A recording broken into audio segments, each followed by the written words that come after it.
In the overall financial aid process, students are either deemed dependent or independent.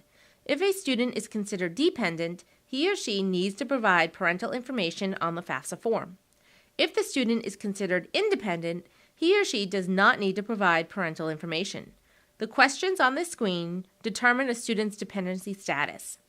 You may find that the first 3 questions already have the answer no filled in due to information entered earlier in the form.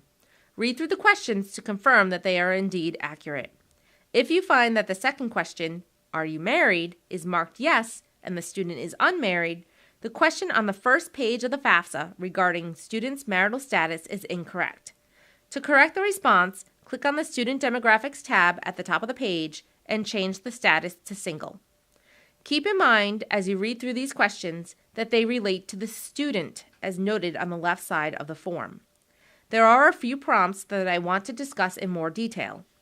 If the student has a child of their own, he or she can only check the yes box in the question asking if they have their own children if the student provides more than 50% of the child support.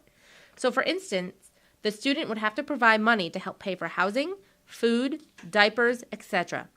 If the student is living at home with their parents and does not work, oftentimes the student must select no for this question.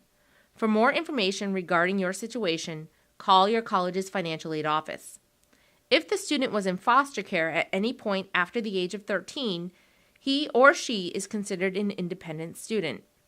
If the student is in a legal guardianship or was until the age of 18 in their state of residence, he or she is considered an independent student. It has to be a legal guardianship, though. If the student has chosen to live with grandma or a friend and a court of law did not authorize it, he or she cannot click yes to this question. And finally, was the student designated as homeless by their high school homeless liaison? There must be an actual designation for a person to appropriately answer yes to this question.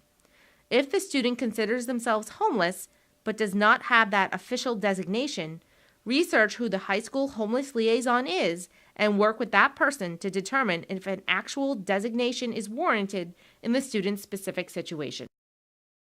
If the student answered no to all of the questions in the dependency section, he or she is considered a dependent student.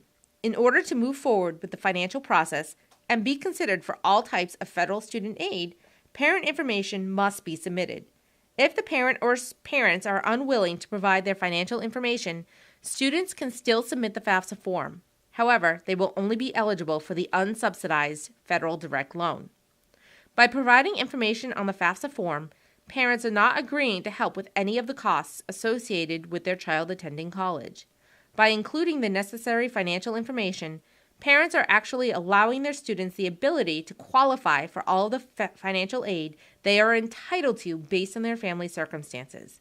So even if the parent has no intention of providing financial support, he or she is providing supporting documentation that will help their child receive more financial resources to help manage the cost of their college education.